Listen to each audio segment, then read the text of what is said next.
Me vino bien que aquel día fuera fresca la mañana y pude echarle la culpa al frío de que temblara. Después, al doblar la esquina, cuando vi arremolinadas aquel mar de boinas verdes, la emoción, como un cuchillo, se me clavó en la garganta. Tras los primeros abrazos golpeándonos la espalda y con los ojos brillantes empañados por las lágrimas, busqué esa figura tuya con la boina ladeada. Han pasado 30 años desde aquella madrugada que nos dijimos adiós. Y apenas dijimos nada, porque entre nosotros dos no hacían falta las palabras. Pero recuerdo aquel día, no había sol esa mañana, que no abandonaba el hielo la pared que yo escalaba. Resbalé y en el vacío sentí que me desplomaba, hasta que vi que la cuerda por arriba se tensaba y tú, con la mano firme, la cordada asegurabas. Apenas me hice un rasguño en las manos y en la cara, pero al apoyar el pie mi tobillo se quebraba. Luego, tú hiciste la marcha con mi mochila a la espalda, un fusil en cada mano y una sonrisa en la cara. Hoy, caminando a tu lado, veo una rosa encarnada. Carmen, tu novia de siempre, tu compañera del alma, de la que tanto me hablabas y hasta alguna madrugada, los dos debajo del poncho, cuando el sueño no llegaba, me leías alguna carta. Hoy veo que me mentiste cuando me la dibujabas y que te quedaste corto al decirme que era guapa. Sonó el clarín y un redoble mandó formar las escuadras detrás de los banderines que el viento de la mañana tremolaba sin descanso. Y la voz que nos mandaba, emocionada, vibró, al tiempo que recordaba que no son los mismos cuerpos, pero son las mismas almas. Y cuando en el monolito los guiones se inclinaban, recordando a los que un día defendieron a su patria, el frío viento del norte que soplaba sobre Jaca secó lágrimas furtivas que recorrieron mi cara. No puedo decirte adiós, se me parte el alma. Me fui en silencio, a hurtadillas, casi sin que se notara, quizá porque entre los dos no hacen falta las palabras.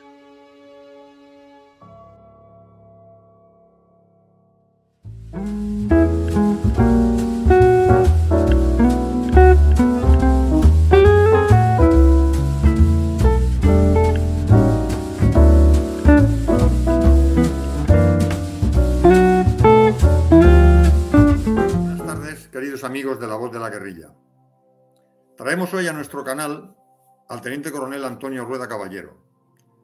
El Teniente Coronel Rueda difícilmente podría haber sido otra cosa que militar, no solo porque es hijo de militar, sino porque es el mayor de una saga de militares en las que sus otros 4 hermanos lo son también. Buenas tardes, querido Antonio, y bienvenido a La Voz de la Guerrilla. Encantado de saludarte, Luis.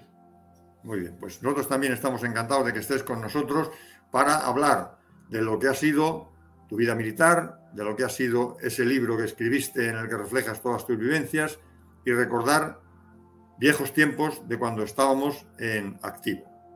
Ingresas en el ejército muy joven, con 16 años. Hoy serías casi un niño, tal y como van las cosas, ¿eh? Y pasas a la reserva muchos años después, en el 2007. En tu hoja de servicios que van desde el Sáhara, la Brigada Paracaidista, la COE 11 y el GOE 1, donde yo tuve el honor y la suerte de coincidir contigo. Eres además autor de un libro, y ese es uno de los motivos por el que también estás hoy aquí, titulando Cuando fui soldado. Y la primera pregunta, Antonio, que te quiero hacer está relacionada precisamente con el título de su libro. Los que hemos sido soldados, Antonio, ¿dejamos de ser soldados alguna vez? Lo llevamos permanentemente. A pesar de los años transcurridos, siempre queda dentro de nosotros todas las vivencias que sufrimos y que y que disfrutamos durante nuestra permanencia en las diversas unidades del ejército por las que hemos ido pasando. ¿Por qué escribes este libro, Antonio? Bueno, este libro realmente surgió porque a través del tiempo mis hijos pues me iban comentando, me decían, papá, joder, con todas las cosas que has hecho, pues todos los sitios que has pasado, todas las experiencias que has adquirido, tienes para escribir un libro. La verdad es que siempre me lo tomé un poco a broma, ¿no? A chascarrillo. Pero es cierto que una vez que ya retirado, ya en casa, sin nada que hacer, recordaba aquellas palabras de mis hijos y dije, bueno, ¿y por qué no? Y ese fue el motivo fundamental. Dejarle a mis hijos y a mis nietos las historias, las anécdotas, las vivencias de su padre, de su abuelo, durante su vida militar. Antes mencionaba que sois una auténtica saga de militares. Dos de tus hermanos, además, son de mi promoción, Poli y Manolo, que los quiero un montón. El rey os recibe, el rey emérito, en un momento determinado. Cuenta un poco cómo fue aquella historia. Efectivamente, el realizador nos ha puesto ahora una fotografía en la que estáis los 5 hermanos y tu hijo, además. De tiempos pasados. Mi padre, militar, como sabes, ya retirado, pues siempre nos comentaba cuando nos reuníamos por Navidades y en otras fiestas, siempre nos comentaba, pues en la época de Franco me consta que había una normativa de que cuando eran familias numerosas el rey los recibía. Dice, algún día lo haré. Lo cierto es que fue pasando el tiempo, mi padre falleció y aquella ilusión suya nunca se pudo llevar a cabo. Pasado el tiempo, pues tuve ocasión de conocer al teniente coronel, si lo recordaré, bueno, en fin, que estaba en la casa del rey, un compañero y amigo, y bueno, pues le comenté qué posibilidades que había de esta historia de que podía recibir a los hijos de militares su majestad el rey. Me dijo que sí, que era posible, que al rey estas cosas le encantaba. Y entonces, bueno, se lo comenté a mis hermanos, oye, ¿os acordáis de aquello que decía papá y tal? ¿Qué os parece si lo pongo en marcha? Bueno, mis hermanos estuvieron de acuerdo, lo comenté con este teniente coronel, me dijo que sí, que adelante, y así fue como surgió la iniciativa de que su majestad nos recibiera a todos los hermanos junto con mi hijo, ya teniente en aquella época. Bueno, y tu hermana, porque entonces las mujeres no estaban en el ejército, porque si no, probablemente a lo mejor hubiera seguido los pasos también de los 5 varones y de su padre. Sí, esa es una espinilla que tiene clavada. Ella siempre lo ha dicho. Si en mis tiempos hubiera estado permitido a la mujer ingresar a las Fuerzas Armadas, lo hubiera hecho sin lugar a dudas. Tú llegas a la COE 11, vamos ya a centrarnos en tu etapa de operaciones especiales. Llegas a la 11 con el empleo de sargento, cuando la 11 está en el Regimiento Inmemorial del Rey, en Madrid. Cuéntanos un poco cómo era entonces aquella COE. ¿Te presentas al coronel? ¿Qué te encuentras en aquella COE en el Regimiento Inmemorial cuando te presentas? Sí, bueno, yo lo de ingresar en las COE fue una ilusión que tuve desde muy temprano. Hacía ya tiempo, había oído hablar, conocía compañeros que tenían el curso y bueno, estaba ilusionadísimo. De hecho, el motivo que me llevó al Sáhara fue porque en aquel momento, cuando yo quise ir a hacer el curso de operaciones especiales, no tuve plaza, no tuve vacante. Y bueno, pues un poco contrariado, me fui al Sáhara. Al regreso del Sáhara volví a insistir y ya entonces pude hacer el curso de operaciones especiales. Obviamente, nada más realizar el curso, lo primero que quería era ocupar una de las vacantes. Pedí la COE 11 y la COE 12, me concedieron la 11 y bueno, pues allí aparecí un mes de diciembre de 1973. Y bueno, la anécdota fue cuando me presenté al coronel, coincidimos 3 sargentos, 2 sargentos que iban destinados al regimiento, al Inmemorial número 1, y yo que iba a la COE. Bueno, pues yo iba con mi boina verde en la mano, muy ilusionado. El coronel nos vio, nos saludó. Dice, bueno, pues muy bien, me encantaba de saludaros y tal. Dice, ¿quién es el que va a la COE destinado? Y yo, joder, muy ufanamente, di un paso al frente, creyendo que fin, que me iba a felicitar y tal. Y bueno, pues tú ya te puedes marchar, que me quedo aquí con los sargentos que vienen al inmemorial, que son los que me interesan. Y fue un poco la primera desilusión que me llevé. Obviamente luego me incorporé a la compañía, al capitán Raúl, que mandaba entonces la compañía. Yo ya lo conocía, había tenido la ocasión de conocerlo en unas maniobras en las que habíamos coincidido con el regimiento Guarras 55, en el que yo estaba destinado. Y bueno, pues la entrada no pudo ser mejor. En ella estaba el sargento Socorro Sierra, que había sido mi binomio en el curso de operaciones especiales. Y bueno, pues en fin, fue todo muy bonito. Y bueno, pues a partir de ahí empezó una vida realmente apasionante. Creo que en una ocasión llegaste a invitar al mismísimo teniente general Coloma Gallegos a una copa en el bar. Cuéntame eso. Sí, bueno, eso fue efectivamente con ocasión, no recuerdo exactamente el motivo por el cual visitaba el regimiento, y una vez que, bueno, pues había empezado las paradas, los actos oficiales, pues acudió al bar de suboficiales. Bueno, todos obviamente nos guardamos el silencio debido y cuando dice, no, seguid, por favor, a alguien que me invite una copa. Y yo, atrevido, joven, entonces me levanté la voz y dije, mi general, un guerrillero le invita. Entonces vino hacia el lugar donde yo estaba y bueno, pues tuvimos un rato de charla. El libro está lleno de anécdotas, releyéndolas, la verdad es que, claro, me recuerda muchísimo la época en la que vivían, la precariedad en la que vivían las primeras cosas en cuanto a material. Como por ejemplo cuando cuentas la anécdota de cuando le presentas a mi queridísimo coronel Vázquez Soler, al que tanto quiero y al que tanto admiro, y le presentas el primer descensor en 8, que entonces era una cosa, porque claro, nosotros hacíamos aquel descenso con el mosquetón a la cintura y al hombro, que se acordarán todos los guerrilleros que nos están escuchando, y eso, concretamente el rappel de helicóptero, te destrozaba el hombro y te lo quemaba. Y entonces cuando se incorporan los descensores el 8, ¿qué pasa? ¿Qué te dice House, que es como llamamos cariñosamente al coronel? Sí, aquello fue muy curioso. Por entonces, en ese momento ya mandaba la compañía, la COE 11, el capitán Camacho, pues un hombre con muchas iniciativas y con mucha... el caso es que, pues con los fondos de la compañía, se adquirieron para la compañía, pues el descensor en 8, como tú dices, los descensores, los Juma, la bailarina, en fin, material ya de escalada y de más moderno, ¿no?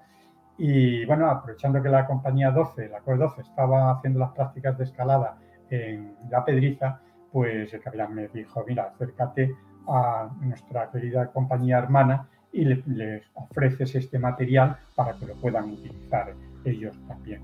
El caso es que cuando se lo enseñé al capitán Vázquez Soler, al House, como se le conoce cariñosamente, les puse todo el material, para qué servía cada una de las piezas y tal. Me dijo, mira, Rueda, estos son mariconadas. Nosotros seguiremos con el material reglamentario que tenemos, que tan buenos resultados nos da. La compañía fue un adelantado a su tiempo, House. Yo muchas veces le he hecho muchas entrevistas, ya te digo que lo quiero mucho porque he trabajado mucho con él en el manual de supervivencia y tal, y yo creo que fue una persona adelantada a su tiempo, militarmente. Igual que, por ejemplo, en determinadas cuestiones le costaba incorporarse, en otras, por ejemplo, en el trato al soldado, en determinadas cosas, fue un adelantado a su tiempo. Bueno, las cosas que estabais en las grandes ciudades teníais cosas que a veces no eran tan fáciles, por ejemplo, en las pequeñas. Por ejemplo, hablas en tu libro de una operación en las alcantarillas del subsuelo de Madrid. Claro, no era una cosa factible para otras COEs que estaban en ciudades pequeñas donde eso no existía. En la que hicisteis una operación colaborando con la policía. Tal. Cuéntame algo de eso. Sí, la verdad es que fue también una práctica muy interesante. Pues igual, el capitán Camacho siempre con unas iniciativas muy positivas. Al parecer, creo recordar, tenía un compañero de promoción en la Policía Armada, se debieron de poner en contacto y bueno, pues de ahí surgió esta idea de hacer un recorrido por el alcantarillado de Madrid. Y bueno, pues durante la noche, por la madrugada, porque de día estas cosas no se podían hacer, y con la colaboración de la compañía de subsuelo, no sé si hoy día, yo creo que sí, porque cuando llegan visitas extranjeras y tal, me consta que hacen unos recorridos y unos reconocimientos por el subsuelo. Bueno, pues los mandos de la compañía, ahí no participó la tropa, los mandos de la compañía, con unos chubasqueros que nos pusimos y tal, pues hicimos diversos recorridos a través del alcantarillado de Madrid. Bueno, nos dio ocasión de ver que, bueno, pues una unidad militar se puede infiltrar, puede alcanzar objetivos deseados a través del alcantarillado. Se puede meter fácilmente en una alcantarilla, pues yo qué sé, pues en un barrio de embajadores y aparecer en las proximidades del Congreso. Obviamente, pues esto está hoy día muy asegurado, está la compañía, está, digo, de la policía y no sé si la Guardia Civil, en fin, que esto estará totalmente asegurado, pero vamos, que se puede entrar por la Plaza Castilla y aparecer en Cibeles perfectamente. Mencionas también una cosa que, en la que coincido plenamente contigo, porque yo creo que la mayoría de los mandos que tuvimos la suerte, la inmensa suerte de tener la tropa de reemplazo a nuestras órdenes entre los 60 y los 90, fíjate lo que voy a decir, creo que posteriormente, ya cuando hemos dejado el ejército, hemos sido más conscientes todavía del sacrificio, la entrega y la capacidad de aquellos hombres, entonces no había mujeres todavía con nosotros, a operaciones especiales, a la boina, a la COE, en definitiva. Y mencionas en tu libro que te llama la atención también esa desinteresada entrega que tanto contrastaría con el mundo actualmente que tenemos, en el que parece que todo tiene un valor, un precio, ¿no? Y esta gente, a la que no me cansaré de decir una y otra vez que su desinterés rayaba el sacrificio mayor, dices en un momento determinado que te sorprende encontrarte con ese tipo de soldado en la COE, con ese tipo de guerrillero. Claro, hago mención en ello en el libro porque efectivamente en aquel momento, cuando estás en la unidad y haciendo las prácticas cotidianas y demás, bueno, pues a lo mejor no eres consciente de ello, o sí, no, o sea, lo que es cierto es que, bueno, yo he tenido la suerte de, ya desde capitán, de mandar, lo mismo en la compañía de policía militar de la división, que en la brigada paracaidista, tuve la suerte de mandar tropa profesional. Bueno, la tropa profesional, que bueno, hacen una labor extraordinaria, pero saben lo que quieren, saben a lo que van, saben lo que les espera. Sin embargo, cuando íbamos a hacer la captación a los CIRES en aquella época, y le explicábamos, yo siempre fui muy realista. Yo cuando hacía la charla a los reclutas de qué es lo que se iban a encontrar en la COE, siempre intentaba ser sincero y de explicarles qué es lo que se iban a encontrar en la realidad. No buscaba subterfugios o tal, que se iban en fin, a ser los más guapos, los más altos, se iban a ligar más o menos, ¿no? Entonces me sorprendía la cantidad de muchachos que se presentaban voluntariamente para hacer el servicio militar obligatorio en una unidad donde solamente se iban a encontrar sacrificio y mucha dureza en todas las prácticas que realizábamos. Y entonces, bueno, pues el único beneficio que iban a dar es ostentar su boina verde, su querida boina verde, que hoy día en los encuentros de veteranos que hacemos la lucen con tanto orgullo y cuentan las anécdotas, vamos, que viven la vida militar, bueno, como si hubiera una verdadera vocación por la milicia. Y es cierto, o sea, una cosa que es realmente sorprendente, que muchachos que podían haber hecho el servicio militar en un sitio cómodo, en una oficina, en un destino cerca de su casa, se sacrificaban, iban voluntariamente a hacer el servicio militar en una de las unidades en aquella época más duras que había, donde mayor sacrificio se les exigía.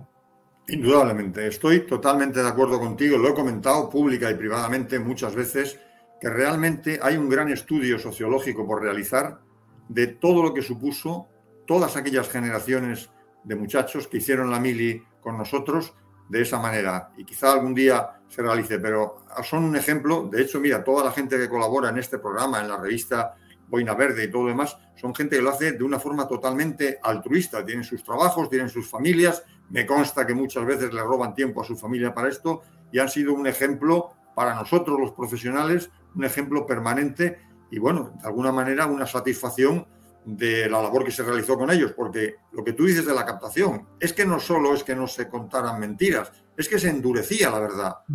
Se endurecía a menudo la verdad porque no se quería que viniera gente que luego en un momento determinado fuera baja, porque las bajas no se cubrían. Entonces, normalmente, y es verdad lo que acabas de decir, se exageraba la dureza del entrenamiento, de la vida en la COE. Efectivamente. Bueno, llega una etapa nueva de tu vida porque hay un momento en que decides dejar la COE y te vas al cuartel general, pero no sé si te sale bien o mal porque la carambola te manda de nuevo a la COE. Sí, bueno, efectivamente, no, todo surgió que, claro, al realizar el curso de brigada, como la vacante de brigada en la COE estaba cubierta, pues no iba a tener más remedio que pedir de destino. Y ante la posibilidad de que me mandaran forzoso fuera de Madrid y de mi casa, pues pedí voluntario al entonces Ministerio del Ejército.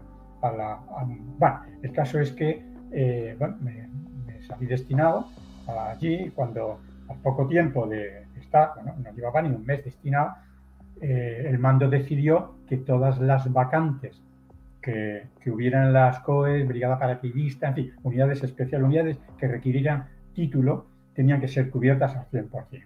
Entonces me dijeron, macho, tú eres el primero, me dijo un compañero, que vas a salir forzoso a una COE o a paracaidistas, cualquiera de las dos, porque tenía las dos posibilidades.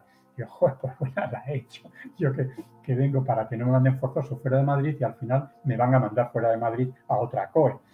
Y bueno, pues hablé con el jefe de la unidad y me dijo, mira, no te preocupes, pide vacante de nuevo a tu COE y te vas allí, que es donde más a gusto vas a estar. Y efectivamente, cubrí mi propia vacante que había dejado un mes atrás. Eso fue una cosa curiosa. Cuando me habían despedido, el capitán me había hecho una despedida, en fin, muy bonita, con, en fin, el clásico vino, el regalo de la metopa y todo esto, pues al mes y medio, a los 2 meses, aparezco de nuevo con mi boina verde en la COE. Llega después una etapa nueva en la que toca formarse. La verdad es que en el ejército, no sé si la gente lo sabe o no, pero nos pasamos la vida formándonos. Yo, con 50 y tantos años, hice el último curso todavía, el de integración. O sea, que te pasas la vida. Llega para ti un paso importante, que es enfrentarte a la Academia Especial Militar, entonces, que luego ha tenido diversos nombres, y efectivamente ingresas en la academia, superas tus 2 cursos, sales de la academia y te incorporas al GOE 1. ¿Es así? Sí, bueno, también tiene su pequeña historia. Efectivamente, justo en la época en que yo estaba interno en la academia, se crea el GOE en Colmenar Viejo. Claro, yo mi ilusión cuando saliera oficial era regresar a la COE 11 de teniente. Lo cierto es que la COE 11 se ha integrado en el GOE, las vacantes de oficial estaban cubiertas y me dicen que había una en la UOE 12. Bueno, pues me vine aprovechando una de las fiestas que se organizaron en Toledo. Quiero recordar que como una visita de un jefe extranjero. Bueno, el caso es que me presenté en el GOE y saludé al comandante Muñoz Manero, que mandaba el GOE desde hacía unos meses, y le dije que me haría ilusión ingresar en la unidad. Efectivamente me dijo que no habría problema y que me sacaría una vacante. Y bueno, mi comandante, no es que me saque una vacante en el boletín oficial, es que esta vacante tiene que ir a la Academia de Infantería, porque nosotros solo podemos pedir las vacantes que la DIPE mande a la Academia. Y efectivamente el comandante cumplió con su palabra, llevó esa vacante a la Academia de Infantería y con esa ocasión pude incorporarme al GOE como oficial en la UE 12. Efectivamente, en esa época en la que tú llegas, año 79, Antonio, si no me equivoco, ¿no? 80. 80, claro. Yo llegué en el 79 de sargento a la 13. Tú llegas después en el 80. Muñoz Manero. Programas podríamos estar hablando del comandante Muñoz Manero, del teniente coronel Muñoz Manero, porque su paso por el GOE 1, entonces el único GOE que había en España, estuvo jalonado de todo tipo de anécdotas. Cuentas una que me la he recordado con muchísima hilaridad, porque es el día aquel en que nevó y dijo todo el mundo al tiro con raquetas, porque los capitanes querían suspender. Dijo, ¿cómo que suspender? No hay raquetas, todo el mundo al tiro con raquetas. Y nos pasamos el día entero con las raquetas puestas, comimos con las raquetas, fuimos, volvimos, regresamos, tiramos. ¿Recuerdas aquello? Porque lo cuentas en tu libro. Sí, perfectamente. Claro, la llegada a Colmenar Viejo desde Madrid íbamos en una ruta, en un microbús, que íbamos los oficiales y suboficiales que residíamos en la capital. Y bueno, pues según nos íbamos acercando a Colmenar Viejo, pues efectivamente había caído una buena nevada, ¿no? Y entonces, bueno, pues un poco en plan de broma, alguien en el autobús dijo: ¡oh, mira, menuda nevada! Hoy nos pasamos el día dando teóricas en la compañía. Y así, y bueno, el caso es que cuando descendimos del autobús, pues uno de los capitanes, pues, no sé si fue en plan de broma, en plan de serio, no lo sé. Lo que pasa es que le comenta al jefe del grupo: bueno, como está nevando, pues nos quedaremos en la compañía, ¿no, a mi teniente coronel? Y dice: ¿cómo? ¿Qué me dice? Se echó la mano así al bigotillo y dice: ¿me quieres decir que porque han caído 4 copos de nieve no vamos a ir al tiro? ¿No tenéis raquetas en las compañías? Pues repartís las raquetas. Y repartimos las raquetas entre todos.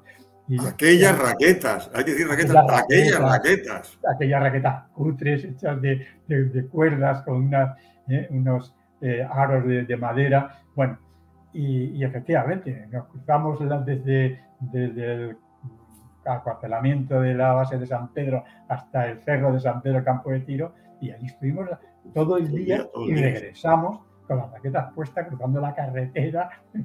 Fue un episodio. Yo ese día me gané una bronca, porque mira, volviendo del campo de tiro, el comandante dio la orden, veníamos pues prácticamente en fila, y dio la orden de que cada vez que a alguien se le saliera una raqueta, se parara toda la columna. Y claro, yo, sargento, se me salió una raqueta y no dije nada. Me salí, me la coloqué, y cuando llegamos me llama el capitán, que me había visto Muñoz Manero, y dice: no, porque Canela se le ha salido una raqueta y no has ordenado parar. Y me gané una buena bronca. En fin, la verdad es que aquella época estaba preñada de anécdotas. ¿Sí? Mira, cuentas una que me acuerdo perfectamente cuando me la contaste. Yo no sé si estaba contigo, porque había veces que algún pelotón nos cambiaban de unidad por cuestiones de necesidad, pero bueno, el caso es que la tengo muy presente, que es cuando estábamos en el servicio de seguridad del 23F y hay uno de los capitanes encausados que se quiere marchar y te llama, no sé si la cuentas así en el libro, ¿no? Pero que te dice: bueno, chaval, porque te confunde con un alférez de milicias. Claro, alféreces solo había en la academia y los de milicias. Y entonces tú eras alférez y creo que te dice algo así. Creo recordar, no de lo que cuentas en el libro, sino de cómo me lo contaste a mí.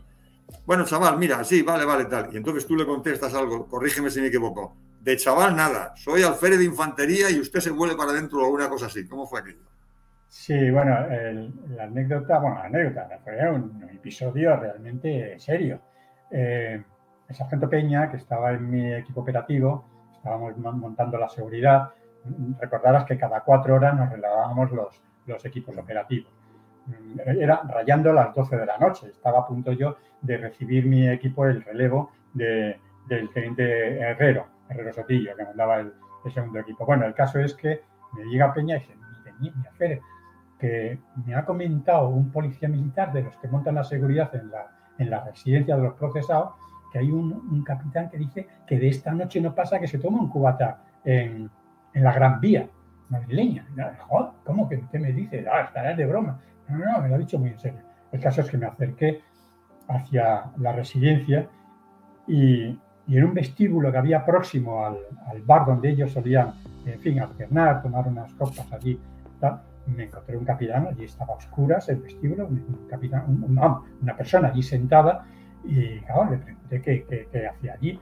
No, soy el capitán fulano y estoy aquí descansando, que están todos mis compañeros dentro del bar tomando una copa. Digo: bueno, si hace el favor, mi capitán se reúna con sus compañeros, que aquí no puede estar. ¿Cómo? ¿Qué me dices, chaval? Yo estoy donde puedo y tú no eres quien para decirme dónde debo y dónde no debo estar. Y entonces fue cuando le dije: está usted hablando con un oficial de infantería y le exijo que me trate con el mismo respeto que yo le estoy tratando a usted. En ese momento salió el comandante que estaba designado como gobernador. Sí, es verdad, lo recuerdo, sí. A cargo de los procesados, salió, nos conocíamos porque este comandante estaba destinado en el CIR número 1, allí en Colmenar, y dije: ¿qué pasa en la rueda? No te preocupes, déjalo en mi mano, está todo controlado. Y bueno, pues ya el comandante se lo llevó para muchas cosas. Mira, también cuentas, por ejemplo, cuando hicimos aquella operación helitransportada a Cabrera, que fue una cosa muy curiosa también. Salimos desde Madrid, volamos hasta Valencia, de ahí hicimos el salto a Cabrera y efectivamente estuvimos allí 8 o 10 días, no recuerdo, viendo las lagartijas. ¿Sabes lo que me gusta de cuando cuentas eso? Una cosa que también he dicho muchas veces y en la que coincido plenamente contigo. Muchos de esos entornos, a pesar de que no se quiera reconocer, lo son y se han conservado precisamente porque fueron militares, porque nunca pisó allí nadie que quisiera hacer de aquello un paraíso turístico, sino efectivamente, como dices, estaría hoy lleno de apartamentos.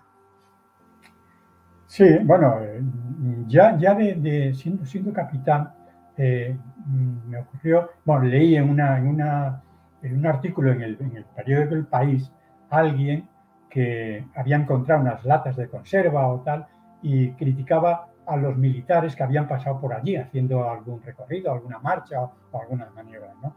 Y bueno, aquello me contrarió porque efectivamente escribí una carta al periódico respondiendo diciendo que en absoluto, en ningún sitio, por donde quiera que pasábamos los militares, al contrario, recogíamos, limpiábamos los restos que otros desaprensivos habían dejado. Nunca, cada vez que nosotros salíamos al campo, en los diversos lugares donde montábamos un vivac o cuando nos volvíamos, cuando levantábamos el campamento, dejábamos aquello tan limpio como nos lo habíamos encontrado.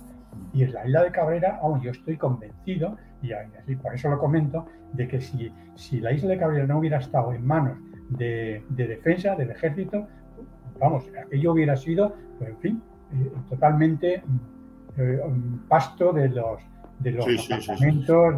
Y aquello, bueno, pues ha ocurrido con más zonas, yo conozco más zonas así.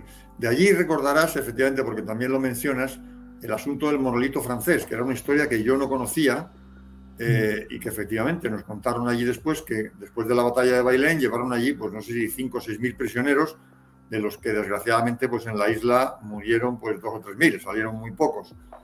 Y entonces venía todos los años una patrullera francesa a dejar una corona en un monolito que hicieron en memoria de ellos. Y a mí en aquel entonces pues también me resultó una cosa muy propia de un ejército como el francés, con el que luego he trabajado muchas veces y que me llamó la atención, ¿no? Que tuvieran todavía ese comportamiento con un hecho que había ocurrido 2 siglos antes. Sí, efectivamente. Bueno, es propio de todos los ejércitos honrar a los que dieron su vida por su patria, ¿verdad? Y como no podía ser menos, los franceses periódicamente, no sé si es una vez al año, van hacia el monolito este que hay allí en la isla de Cabrera y ponen una corona. La historia es realmente significativa. En la batalla de Bailén, todos los prisioneros franceses que se hicieron los recluyeron en la isla de Cabrera, donde no tenían posibilidad de escapar. No sé, cada cuánto tiempo una lancha les llevaba los víveres necesarios para que pudieran subsistir. En una de las ocasiones parece ser que asaltaron la lancha y como consecuencia fueron castigados y estuvieron mucho tiempo sin recibir los víveres adecuados. Allí murieron muchísimos de estos prisioneros. Sí. Y también creo que antes el realizador nos ha puesto una foto del Balloon, ¿te acuerdas de las Pegasus? Cuando fuimos a Bélgica. Entonces todavía, cuando se hacían maniobras en el extranjero, era como una especie de premio. Claro, el ejército español era un ejército que todavía no había salido mucho al exterior y las maniobras con otros ejércitos eran una cosa codiciada, deseada y en la que se participaba intentando demostrar nuestras capacidades, y que estábamos ahí, ¿no? Y recuerdo efectivamente cuando saltasteis del famoso balón del globo en aquellas Pegasus que hicimos también en Bélgica, que llovió también muchísimos días. Sí, yo ya había tenido ocasión de participar en unas maniobras en el extranjero con los Buenas Verdes americanos. Siendo sargento en la COE 11, fui designado junto con otros oficiales y suboficiales de diversas COEs de España para participar en un ejercicio. El ejercicio se llama Alpenfriendship en Baviera. Y fue la verdad muy interesante porque era de las primeras veces. Y bueno, las COEs era, desde luego, la primera vez que participamos en el extranjero. Y en esta ocasión, con el GOE, pues también fue de las primeras veces que salimos a este ejercicio, el ejercicio Pegasus, con diversas unidades de operaciones especiales. Y bueno, tengo varias anécdotas curiosas. Lo del balón fue, desde luego, todos habíamos oído hablar del balón, pero exactamente no sabíamos en qué consistía. Y cuando terminamos lo que fue el ejercicio táctico propiamente dicho, y nos reunimos en la base belga, y bueno, vimos aparecer aquel enorme globo en forma de Zeppelin, pues fue para nosotros una sorpresa. Y fue curioso el lanzamiento paracaidista desde el balón. Bueno, pues subíamos a esta canasta metálica que estaba anclada a un camión. Aquí se ve en la imagen, estaba anclada a un camión. El camión se movía por el colchón, por el terreno, en función de la dirección del viento y la velocidad, y el globo se alzaba pues 400 metros, quiero recordar que era de la altura de lanzamiento. Sí, no, bueno, barato era, desde luego, ¿eh? Barato era porque no gastaban en combustible de avión. Sí, claro, efectivamente. Medio muy económico y muy práctico para formar a sus paracaidistas, efectivamente. No tenían que utilizar aviones, en fin, como utilizamos en España y en otros países. En aquella época también muchos ejercicios con los camaradas portugueses. Con También que también estuvieron llenos de anécdotas. Los portugueses sabían mucho de guerrillas y contraguerrillas. Claro, uno de los Comangoe tuve también la suerte, la fortuna. Se realizaba con una compañía del Regimiento de Comandos Portugueses, ¿no? Y las unidades del GOE. Entonces, el teniente coronel Muñoz Manero lo que hizo fue que intercambiábamos unidades. Entonces, una sección de la compañía paracaidista, de la compañía de comando, pasó agregada a la UE-12, y mi sección, mi equipo operativo, pasó agregada a la compañía portuguesa, con la circunstancia que el capitán de la compañía, que se había lesionado, pues no sé, tuvo un esguince de tobillo, lo exfiltraron y me hice cargo del mando de la compañía portuguesa. Y ahora que lo dices me suena esa anécdota. Porque los oficiales que yo eran todos alféreces, no tenían teniente.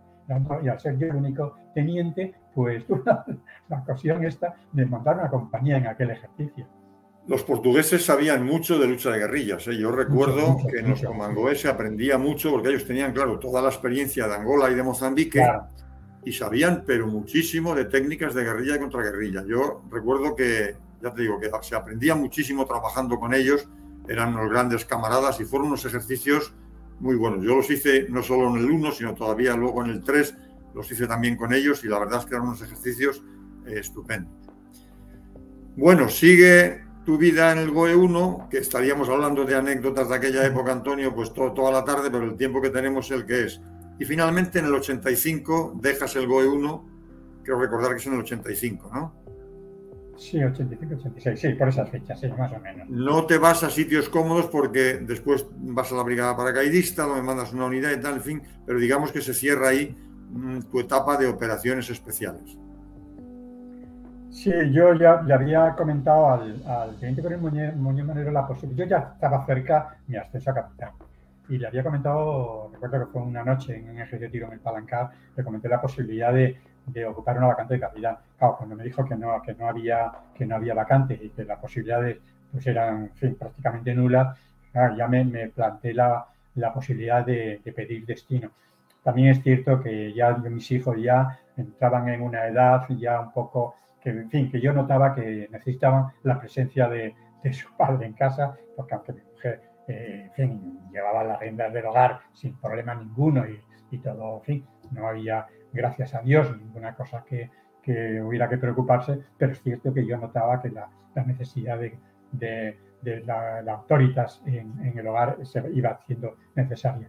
Y ya porque se acercaba a mi ascenso a capitán, y ese es el motivo ya por el que opté por pedir destino. Y se tardó muchos años en que crearan las vacantes, ¿eh? Fíjate que claro, cuando yo asciendo a capitán en el 96, fíjate, estamos hablando del 85, 11 años después, todavía no se habían creado vacantes de capitán en operaciones especiales, y me voy yo destinado entonces a Madrid, que curiosamente con tu hermano Manolo habían salido 2 vacantes, una en Colmenar y otra en el Goloso, y Manolo estuvimos hablando y me dijo, pues la que tú no quieras la cojo yo, o al revés, no me acuerdo.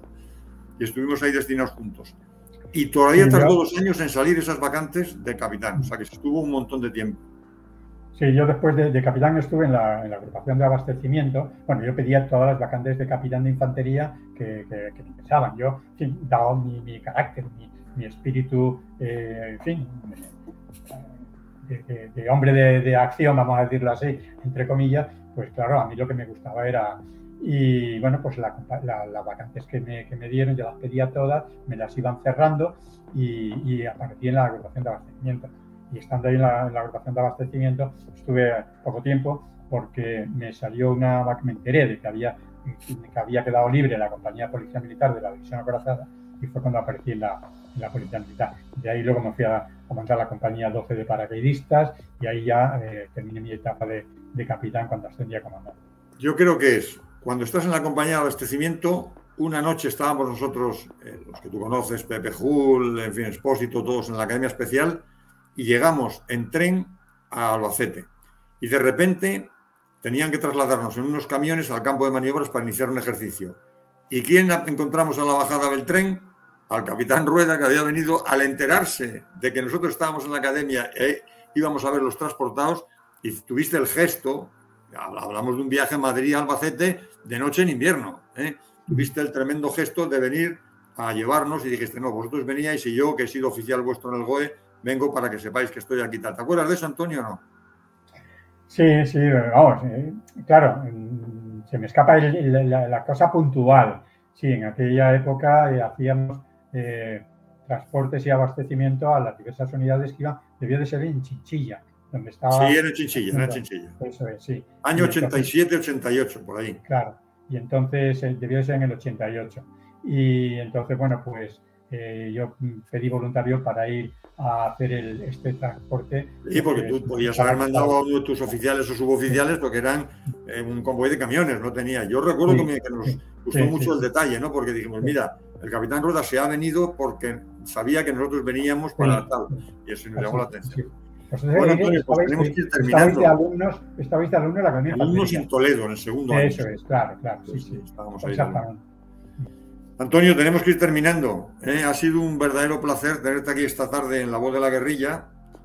Y bueno, pues no nos queda sino agradecerte muchísimo tu tiempo, que hayas querido compartir con nosotros tu recuerdo, que sigas vendiendo ese libro, no por los beneficios que te suponga, sino por lo que supone de difusión de todo esto que hablábamos antes, de operaciones especiales y aparte de tu vida como soldado. Y decirte que tienes siempre abiertas las puertas de este canal de YouTube, de la revista, para cuando quieras. No sé si quieres terminar con algo en particular. Bueno, solamente agradeceros a vosotros la ocasión que me habéis dado de recordar aquella etapa tan bonita, tan interesante, que fue mi paso por las unidades de operaciones especiales. Fueron 12 años prácticamente de intensas vivencias, primero como sargento y luego como oficial, etapas de mi vida que no olvidaré. Es verdad que nuestra trayectoria militar nos lleva a ocupar diversos destinos, diversas vacantes, unas más gratificantes que otras, pero mi paso por las unidades de operaciones especiales desde luego ha sido inolvidable. Muy bien, Antonio. Pues muchísimas gracias, un fuerte abrazo y siempre a tus órdenes. Otro fuerte para ti, mi querido amigo y compañero Luis.